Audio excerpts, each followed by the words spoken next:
While the world is looking at the US, Mark Carney just finished a mission that can change the Canadian economy for generations. We're talking about a multi-billion-dollar boost, and Mark Carney did it by going where Washington couldn't go. This wasn't just a photo op in New Delhi, no, it was a reset. After years of tension, Canada and India are suddenly talking trade, energy, AI, defense, even uranium from Saskatchewan. So tonight, let's break down this story into 4 parts. First, the billion-dollar breakdown. Second, the strategic outsmarting. Third, the guardrails. And fourth, what does this mean for you and me? Because if this works, it could make the moment Canada finally diversifies for real. Let's start with the numbers. India is the fastest growing major economy on the planet. A population of 1.4 billion, a middle-class expansion by the tens of millions. And what does India needs more than almost anything? Energy. And what does Canada have more than anything? Energy in abundance. During this meeting with Narendra Modi, Mark Carney confirmed a massive uranium support agreement with Saskatchewan-based Cameco. That deal alone is worth roughly 2.6 billion. That's not small change, my friends. That's long-term contracts and paychecks, far beyond the Prairies. That stability for a Canadian sector we often forget is world-class. But it doesn't stop at uranium. The two sides announced deeper cooperations on natural gas, renewables and critical minerals. They agreed on joint research between universities, artificial intelligence, space technology. Even modernizing financial systems and payment platforms. Yeah, that threatens US online platforms, by the way. Structural trade talks are set to begin quickly, with hopes of formalizing major deals this year. The ambition? To more than double Canada-India trade by 2030. And here's the key point. Our economies fit together perfectly. India needs reliable suppliers, and Canada, for once, needs reliable buyers. It can't get any better. For decades, we were told there was only one road for Canadian prosperity, and that road runs straight through the US. Don't get me wrong, the US, for now, remains our largest trading partner. Yes, but putting all our eggs in one basket, that's not only risky, that's simply wrong.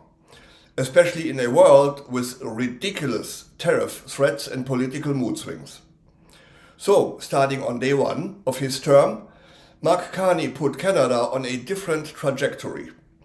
He made it clear to the world, Canada can be a rule setter, not just a rule taker. There has been reportedly more engagement between Ottawa and New Delhi in the past year than in the previous 20 combined. If true, that's a dramatic shift. Leaders on both sides talk about a new energy, new trust, a new motivation. There's a different tone at the top altogether. The meetings between Carney and Modi stretched longer, much longer than planned, over 2 hours. That tells you something.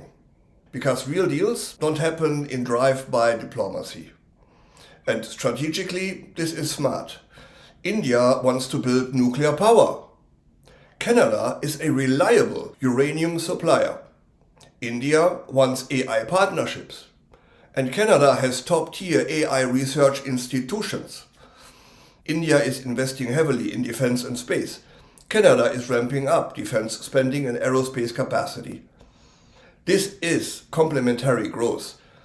If this evolves into a full trade agreement, Canada gains unprecedented access to the world's largest consumer market. That's leverage. That's diversification. That's stability in an uncertain global economy. That's the Carney effect. This is the beginning of the Maple era, where we trade beyond our comfort zone. Now, let's not pretend this relationship is simple. Less than 3 years ago, Canada accused agents linked to the Indian government of involvement in the assassination of a Sikh activist right here in British Columbia. There were allegations of intimidations and violence. Trust collapsed and diplomats were expelled. Those wounds haven't fully healed yet. In recent days, a senior Canadian official suggested that violence tied to the Indian state has stopped. That statement sparked protest in the Sikh community. Then Canada's Foreign Affairs Minister publicly distanced herself from that wording. So yes, there are unresolved questions. And Carney left India without answering whether the Indian government continues to target individuals in Canada. But here's the balance he is trying to strike. Engagement with guardrails. You can pursue trade and investment while protecting national security.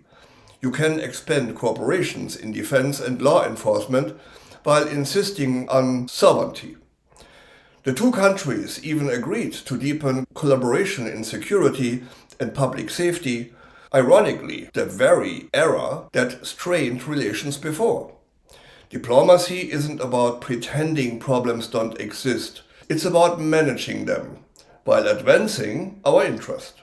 And from Ottawa's perspective, isolating India, a rising global power, doesn't serve Canadians' long-term interests. So, what does all this mean for someone driving a truck in Alberta, working in construction in Ontario, or running a small business in Nova Scotia? Well, it means real potential. More export markets for our resources. More demands for Canadian engineering and technology. More international students and research partnerships. More leverage when negotiating with other big players. It also means jobs tied to uranium mining in Saskatchewan, jobs in LNG, jobs in AI startups, jobs in aerospace and defense manufacturing.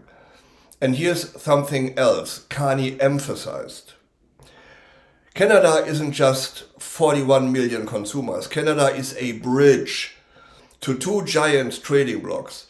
The European Union on one side with Germany, France and Italy and others, and the Mercosur bloc, including Argentina, Bolivia, Brazil, Paraguay and Uruguay. Yep. Canada has trade agreements covering over 50 countries and 1.5 billion people. That makes us a gateway. If India invests here in Canada, it gains access to all of that. Now that is a selling point, my friends. It strengthens our hands, and capital that comes into our country does not stay isolated. It spreads throughout as tax cuts, investment, and paychecks. But of course, the proof will be in execution. Announcements are easy. Implementations is hard. Carney himself stressed that signing letters of intent is only the beginning. What matters is the follow-through. If those agreements translate into real contracts, real shipments, real jobs, then this trip will be remembered as a turning point. So, that's where we are right now. After years of acquisitions and frozen ties, Canada and India are shaking hands again. Billions are on the table. Trade talks are underway. Energy from Saskatchewan will feed a rising superpower if all goes well. Will this be the big diversification breakthrough for Canada? Or are we moving too fast without cleaning house at home first? I want to hear from you. Does a stronger economic partnership with India make you feel more secure about Canada's future or more uneasy? Drop your thoughts in the comments below. If you believe Canada needs bold moves to protect its prosperity make sure you like, share and subscribe. Because the world is shifting fast and Canada has to decide where we stand. Thanks for watching. I'm Wilfried Lemkuler with Europe Curious. See you in the next one.